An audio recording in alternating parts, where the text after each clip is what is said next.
Proyecto Puente Podcast. Una frontera es un lugar que al mismo tiempo une y separa a dos territorios, a dos sociedades. Una frontera es muchas veces límite, barrera, obstáculo, pero también es conexión, encuentro, enriquecimiento mutuo. Yo soy Pati Godoy y esto es 568 kilómetros, Historias Fronterizas, un podcast de Proyecto Puente donde conoceremos historias de personas que son puente entre un lado y otro de la frontera de Sonora y Arizona. Dos regiones vecinas con una estrecha relación histórica, comercial y sociocultural que comparten un gran desierto y una extensa frontera de 568 kilómetros con muchas historias en común. ¿Nos acompañan?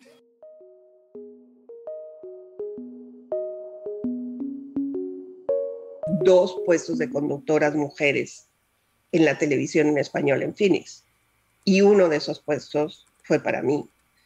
Y era un sueño que yo había acariciado desde que estaba en la universidad. Yo decía, yo quiero trabajar en televisión y quiero trabajar en la televisión de Estados Unidos. Era algo que yo tenía muy, muy metido, que era un sueño. Y se dio, quizá es posible que en una etapa ya más tardía, porque yo llegué, ya tenía 40 años, 2 hijas, pero fue la mejor decisión también, porque Telemundo me abrió la posibilidad de trabajar. Soy Mirna Pineda desde Nueva York. Desde nuestros estudios en Tucson nos acompaña en vivo Iram González, que nos presenta este reporte de cuáles son las tácticas y las rutas que utilizan. Adelante, Iram. Mirna Pineda tiene una amplia trayectoria en el mundo de la comunicación. Ahí fue donde hace 30 años encontró su lugar desde donde mirar el mundo. Es una mujer de raíces múltiples, inquieta, que se considera una saltimbanqui de la vida. Hace décadas fue la imagen del noticiero estelar de la televisión pública de Sonora, de Telemax, y después emprendió una nueva vida en Arizona, donde consiguió ocupar un espacio muy importante en la televisión en español en Phoenix. Muchísimas gracias por aceptar esta conversación, bienvenida. Este podcast intenta hablar con personas que son puente entre Sonora y Arizona, o que han sido o que lo son en el presente, personas que con su trabajo hacen que esta relación indudable entre estas dos grandes regiones sea aún más estrecha, ¿no? Y tú eres una de esas personas. Ya iremos ahondando a lo largo de esta conversación en los porqués de esta afirmación. Comenzamos contándole a quienes nos escuchan quién es Mirna Pineda, en palabras de Mirna Pineda. Soy un ser que está en una constante búsqueda de aprender y de compartir lo que he aprendido. Soy saltimbanqui, me encanta explorar nuevos territorios, nuevas posibilidades. Tenía mala fama cuando estaba mucho más joven de que no duraba mucho tiempo en los trabajos, siempre en medios de comunicación, porque soy comunicadora, porque siempre, duraba un ratito y me iba, y era cierto, era qué más podía aprender, y eso pues hasta la fecha, y eso es lo que voy a seguir haciendo hasta el resto de mi vida, ¿no? Compartiendo, aprendiendo en el ángulo del periodismo, pero el periodismo más social ahora, ya no es el periodismo de batalla como el que hacen ustedes, de investigación. Mi estilo periodístico es más de conciliación, de apoyo, de servicio. En esa etapa estoy. Mirna, si yo te digo raíz, origen, ¿a qué te remiten estas palabras? ¿A dónde te llevan? Yo soy raíces múltiples, porque si yo te digo, hay gente que cree que soy de Sonora y yo les digo que sí, pero hay gente que me dice que no eres de Torreón y yo les digo que sí, de la comarca lagunera, y si me dicen, pero que no naciste en Chihuahua, sí también, y ahora soy latina y ahora soy ciudadana, entonces mis raíces son múltiples. Yo soy de la idea, Pati, que no somos necesariamente de donde nacemos, sino de donde crecemos. Y este país, a mí particularmente, a mi familia nos ha dado, Estados Unidos ha sido raíz también, raíz de crecimiento y raíz de florecimiento. Entonces, raíces no me implica solamente decirte México. México es mi origen, pero mi desarrollo, mi florecimiento, mi dar frutos, echar frutos, fue Sonora y es Estados Unidos, ha sido Arizona y ahora es California, y no sé dónde siga, pero a donde sea voy a seguir floreciendo. Llévanos a un, pues al origen, digamos, de tu vida, donde creciste, tu casa familiar, cómo fue tu infancia, Mirna. Sé que eras una niña y después una joven lectora. Si tuviéramos o quisiéramos imaginar a esa Mirna pequeña en su cuarto, sola, ¿qué imagen sería? Lectura sí, mucha, y te voy a decir por qué. Yo nací en Chihuahua. A los 2 años, cuando yo tenía 2 años, mis padres se mudaron a Torreón, Coahuila. Torreón pertenece a la comarca lagunera, que ahora son 3 ciudades unidas y ahora son más, ha crecido mucho, ¿no? Y yo crecí entre Torreón, Gómez y Lerdo porque estudié en Gómez y también en Lerdo, que es una ciudad más pequeña, pero entonces me siento también lagunera. Mi casa era una casa de clase media en una colonia muy linda. Mi papá siempre dijo que había que vivir en un buen lugar y tener buenos amigos. Y de lo que me precio mucho es de que esas amistades de la colonia siguen hasta ahora. Seguimos teniendo relación con ellos. Y mi conexión con la lectura inicia porque mi papá era un ávido lector del periódico. Él se lo echaba todo y mi manera de platicar con él, de conectar, era a través de las noticias. Entonces, él leía todo, yo me aventaba hasta los clasificados, obviamente las caricaturas del domingo, pero era leer, y mi papá tenía la suscripción del Selecciones, no sé si te suena. Todo me lo echaba yo. Selecciones era la vida misma, era la oportunidad de saber que había otros mundos, otros espacios, ¿no? Tu ventana al mundo, ¿no? De pronto. Sí. Las enciclopedias, la Salvat, había otra enciclopedia roja también en la casa. Mi papá leía mucho sobre la guerra, tenía los libros de la Segunda Guerra Mundial, y yo los leía, o sea, pero era más, Pati, por cómo conecto con mi papá, ¿sí? Porque mi papá era muy seco, muy reacio en algunas cosas, entonces la manera de conectar era tener información similar, y esa fue y mi hermana, que es mayor que yo, ella ya en la prepa leía libros de filosofía, por ejemplo, ¿no? Que ahora ya ni se da, y yo agarraba los libros de ella y los leía, entonces yo empecé a leer El lobo estepario cuando yo estaba en la secundaria, o el Tercer Ojo, ¿no? Que eran libros bien complicados para alguien que esté en secundaria, pero que eran lo que había en la casa. Entonces la lectura fue siempre un punto de encuentro y conexión que sigue siendo hasta ahora, porque yo tengo un club de libro con amigas y además he publicado varios libros, entonces la lectura es apasionante y la sigo haciendo, es una de mis nutriciones emocionales, ¿no? Y es ahí también donde empieza, digamos, este interés por estudiar periodismo. ¿Ya te va medio quedando claro ahí a qué te quieres dedicar? ¿Es así como inicia, Mirna? Desde la primaria, te voy a decir, yo escribía también. La lectura te lleva de la mano a la escritura. Entonces, yo canalizaba emociones a través de la escritura en un diario personal, donde ya sabes, ¿no? Querido diario, hoy me fue como en feria por estas cosas y conservé ese diario por muchos años y ahí tenía pues todos los secretos que no sé ni dónde quedó el diario. Pero yo recuerdo haber declarado, Pati, desde primaria, porque yo declamaba, todo lo que era hablar en público, ¿sí? Yo declamaba, entré a cursos de declamación, nunca gané primeros lugares, pero era estar ahí. Todas mis composiciones estaban en la escuela. Nunca los dibujos, porque no era yo muy dada a la manualidad, pero a la parte lingüística, lectoescritura, siempre me gustó. Entonces yo dije, quiero ser reportera, porque quería entrevistar artistas, cosas que casi nunca he hecho.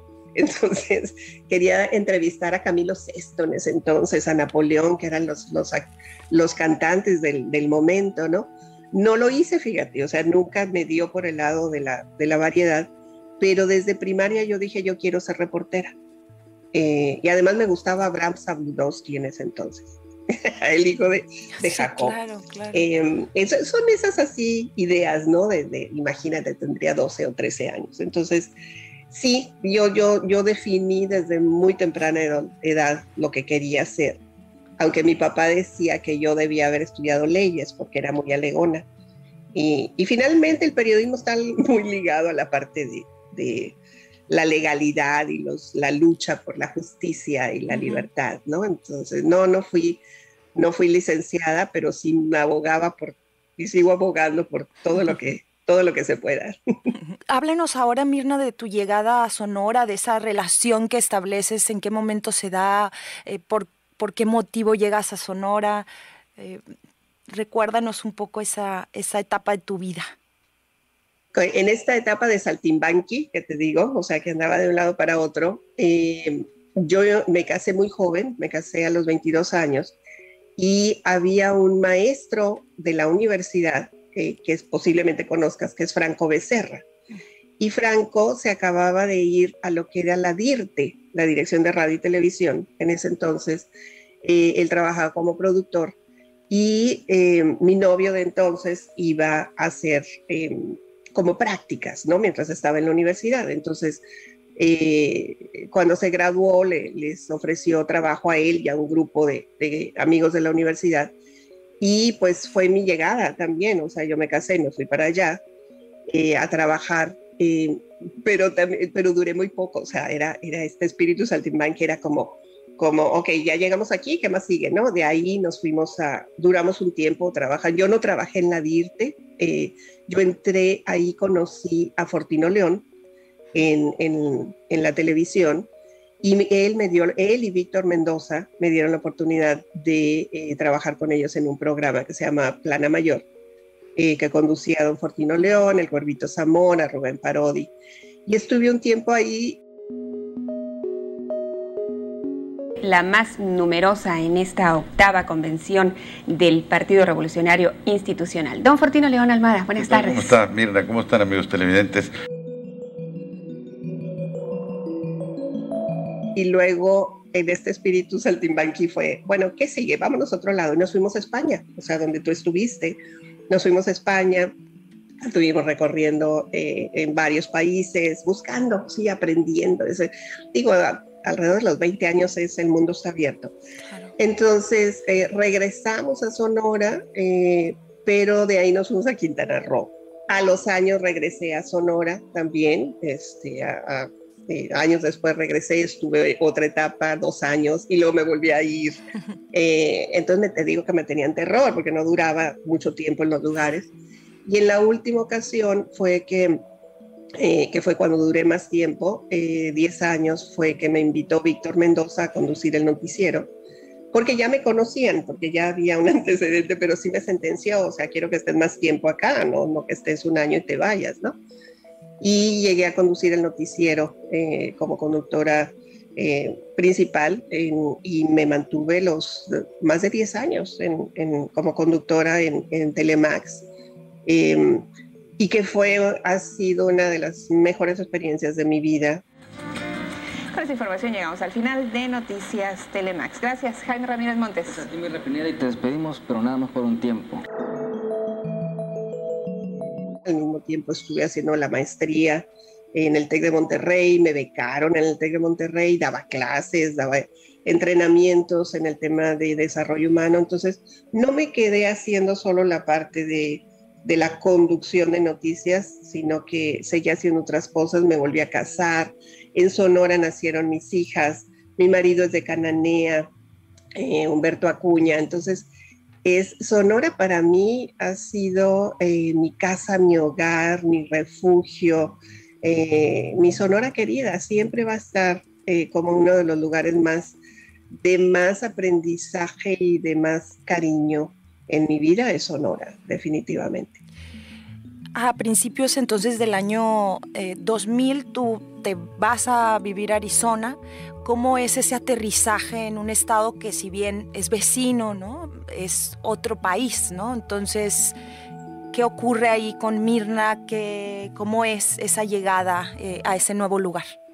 Fíjate que la decisión ahora sí fue con mi esposo, y fue en mucho, ¿qué más le podemos ofrecer a nuestras hijas? Nuestras hijas eran pequeñas. Paulina tenía en ese entonces 4 años, 4 y medio, Marian tenía 1 año y medio. Y era, ok, Sonora está muy bien, pero ¿qué más? Más que por nosotros, es por ellas, ¿no? ¿A qué queremos exponerlas? Y nuestra decisión fue, queremos exponerlas a un sistema de vida mucho más multicultural, donde no solamente se queden en una tierra, sino que aprendan de la vida global. Y surgió esta oportunidad primero para mi esposo. Él se fue con una visa, que hay una visa muy, muy interesante en el Tratado de Libre Comercio, que es una visa empresarial. Él abrió un negocio en Phoenix. Y yo llegué como dama de compañía, ¿no? Llegué así como que, pues a ver qué hago. Sin oportunidad de trabajo porque mi visa no lo permitía, pero sí con la posibilidad de que si yo encontraba una oportunidad de trabajo, podía aplicar. Y mira, soy tan bendecida, Pati, soy afortunadamente bendecida, lo que te puedo decir. Llegué a tocar puertas, como he llegado en muchos lados. Llegué a Telemundo, llegué a Univisión, y pues me dijeron que no había nada en ese entonces, ¿no? Pero se abrió otro canal en español, cosa que es muy rara, ¿no? Y resulta que la conductora de Telemundo se fue al otro canal, y entonces ahí entré yo. Porque podía igual haber esperado 10 años, ¿sí? Para que alguien dejara, porque hay 2 puestos de conductoras mujeres en la televisión en español en Phoenix, y uno de esos puestos fue para mí. Y era un sueño que yo había acariciado desde que estaba en la universidad. Yo decía, yo quiero trabajar en televisión y quiero trabajar en la televisión de Estados Unidos. Era algo que yo tenía muy, muy metido, que era un sueño. Y se dio, quizá es posible que en una etapa ya más tardía, porque yo llegué, ya tenía 40 años, 2 hijas, pero fue la mejor decisión también, porque Telemundo me abrió la posibilidad de trabajar. Agobiados por la necesidad, miles de indocumentados buscan un mejor futuro del otro lado de este cerco. Durante el verano, la época de cultivo de la marihuana, los viajes se hacen a diario e incluso a plena luz del día. Un promedio de 120 menores son repatriados cada mes tan solo por esta frontera de Nogales.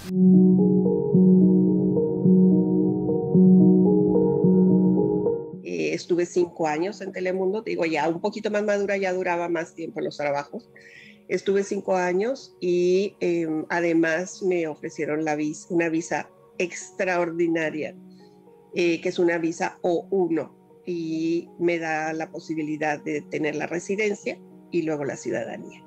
Entonces, gracias a eso, pues tenemos esa bendición de poder trabajar y vivir en este país gracias a las habilidades que se han desarrollado, y todo va enlazado, todo es una cadenita, ¿no? Entonces, te voy a decir, la única parte que me costó mucho trabajo fue manejar en el freeway, porque se me hacía que era así como que la gente iba media enloquecida, y pues en Hermosillo, después de tantos años viviendo en Hermosillo y en Torreón, que es tráfico rápido, pero no es súper rápido, esa parte, y el inglés, porque mi nivel de inglés era de lo que había estudiado en cursos, y el inglés pues sí era, pero era, voy a hacerlo a pesar de que mi inglés no es al 100%, lo voy a hacer, y mis entrevistas en principio fueron en inglés.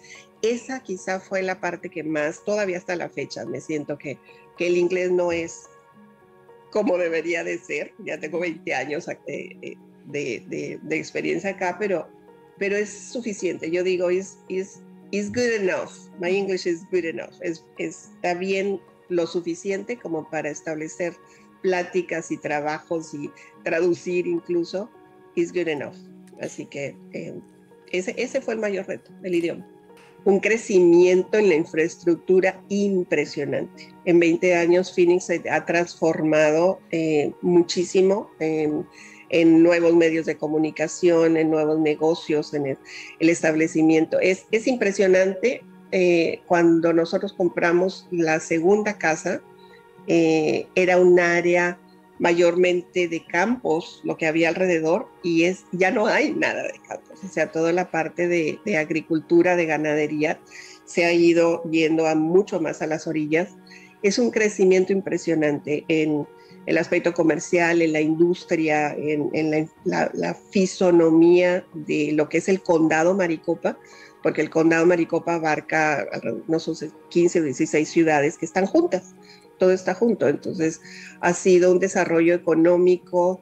Phoenix es una de las ciudades de más alto crecimiento en el país.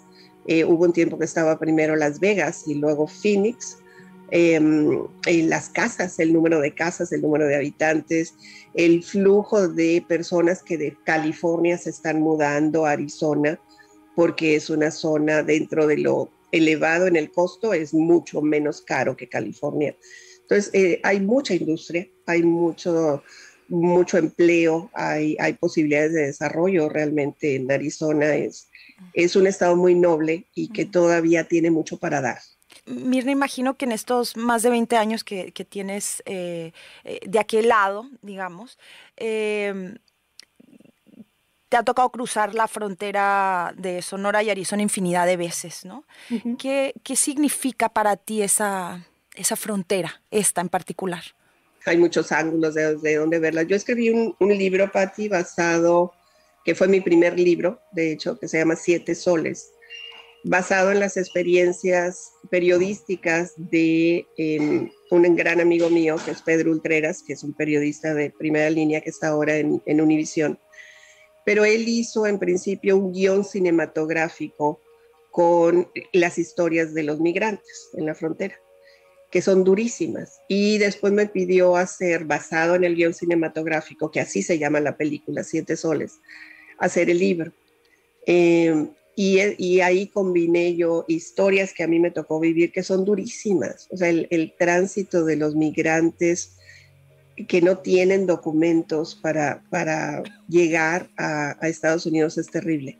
Es doloroso, es doloroso en extremo por la pérdida de vidas. Y entonces, desde el punto de vista periodístico, te puedo decir que la frontera, el muro fronterizo, las vallas, para mí significan dolor. Las cruces que están ahí, todos los eventos que han sucedido, y no en la frontera ya, sino en el desierto. Claro. Las muertes en el desierto, los grupos humanitarios. La frontera es un sitio de tránsito doloroso. Y sin embargo, obviamente mi vida también es personal. O sea, cuando yo cruzo la frontera para ir a Hermosillo, para ir a Guaymas, para ir a disfrutar y a conectar con la gente, pues mi percepción es diferente, pero yo soy muy privilegiada porque tengo ese acceso de entrar y salir, que no lo tienen millones de personas en este país, millones de mexicanos. Mirna, tengo la impresión que al menos desde acá, desde Sonora, se cree que la relación entre Sonora y Arizona se circunscribe a lo comercial, ¿no? Al shopping, pero no es así, es mucho más que eso y tú lo sabes bien. Hay una relación histórica, geográfica, compartimos un enorme desierto y sobre todo relaciones humanas, ¿no? De familias que se han construido en la biculturalidad. ¿Tú qué destacarías de esa relación que existe entre estas dos regiones vecinas? Sí, efectivamente la parte comercial es importante y obviamente a nivel gobiernos, tanto Sonora como Arizona buscan ese acercamiento comercial porque hay mucho producto, mucho servicio que se puede traer hacia Arizona y se puede llevar de Arizona a México. La parte comercial es vital y no la podemos dejar de lado.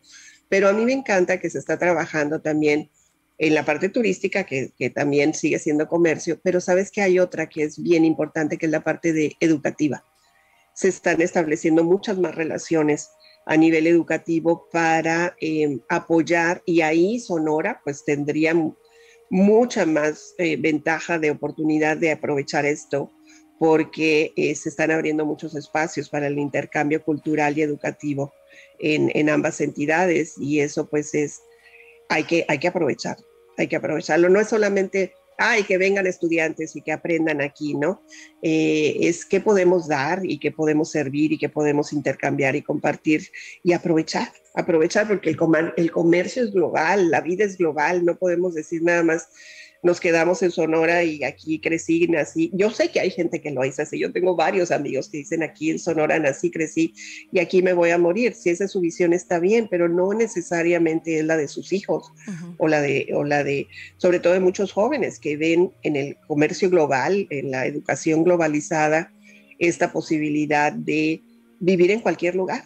Entonces, el intercambio de todo lo que tenga que ver con la educación, la tecnología, son cosas que se tienen que aprovechar. Y Arizona está trabajando bastante en este tenor, en crecer más en la parte de tecnología, en ofrecer oportunidades.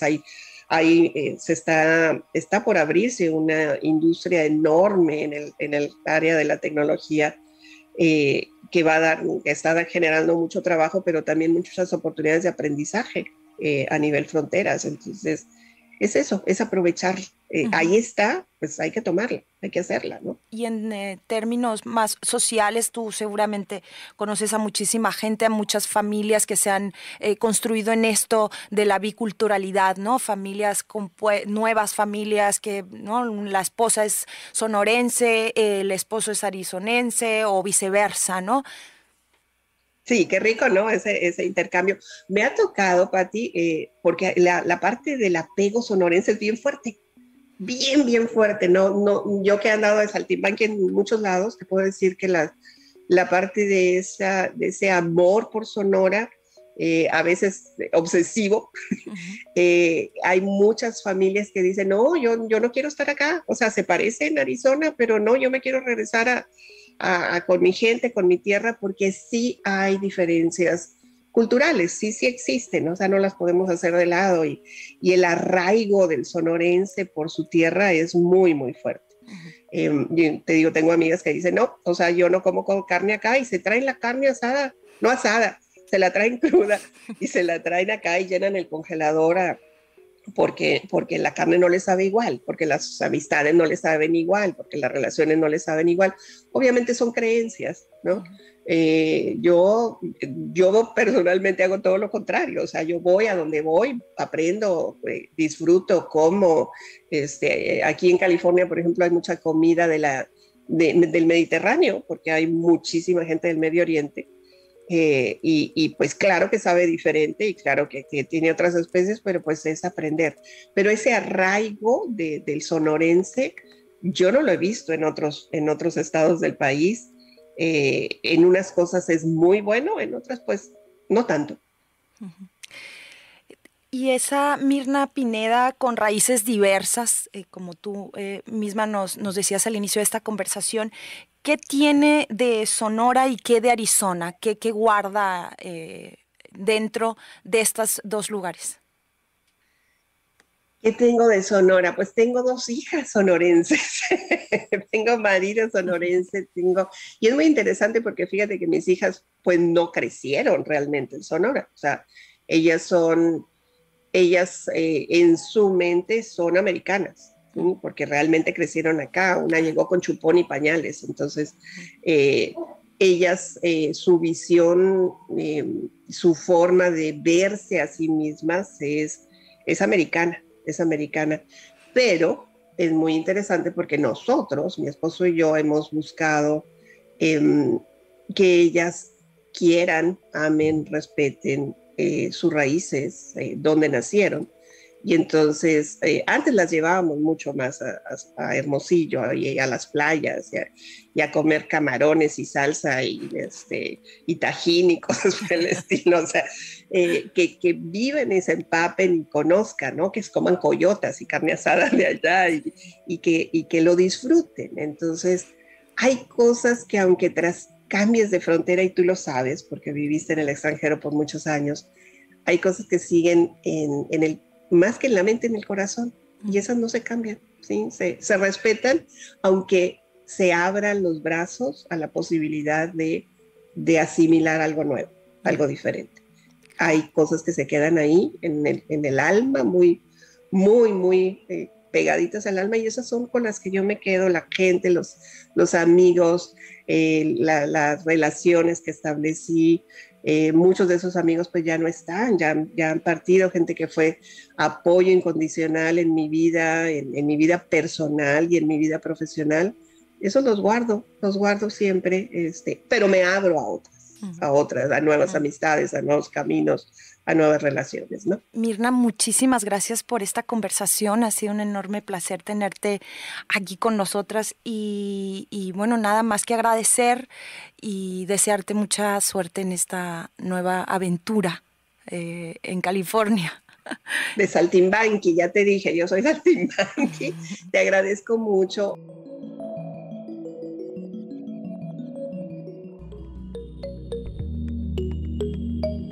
Esto fue 568 kilómetros Historias Fronterizas, una producción original de Proyecto Puente. Yo soy Pati Godoy y me he encargado de la dirección y el guión de este episodio. La producción es de Leonardo Medina y Maribel García. Y el diseño de audio es también de Leonardo Medina. Volveremos con más historias fronterizas. Búscanos en proyectopuente.com.mx o en la plataforma de podcast de tu preferencia. Gracias por escuchar.